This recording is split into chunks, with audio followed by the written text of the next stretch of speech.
આપણી સાથે પૂજાબેન છે, એમના સન અયાંશ ને ડેન્ડ્રફ ની તકલીફ હતી.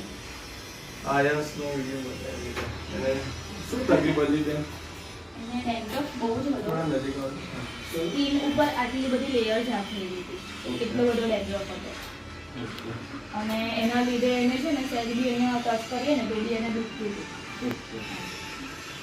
ને કેટલા ટાઈમથી ડેન્ડ્રફ હતા? ડેન્ડ્રફ તો મારા ખ્યાલથી ખાસા ટાઈમથી હતો. એટલે આમ વરસમાં કે વરસનો હોય એટલે અમુક ટાઈમે આવી જાય, અમુક ટાઈમે પાછું થઈ જાય. હા, તો ડેન્ડ્રફ માટે કે બીજું કંઈ કરેલું તમે?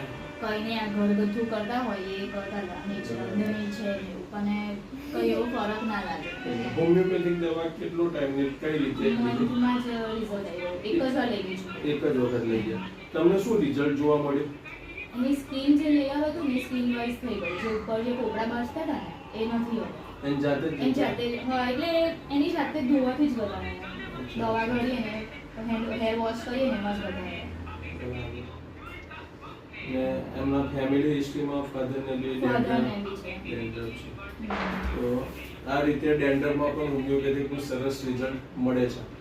બીજું તો શરદી ખાંસીની બી લઈ જાવ છો તમે? હા, એમાં સર્જરી રિઝલ્ટ મળે એમાં છે? બી સારું જ હોય છે. મેં આ સેકન્ડ ટાઈમ લેવા આવી છું. Thank you.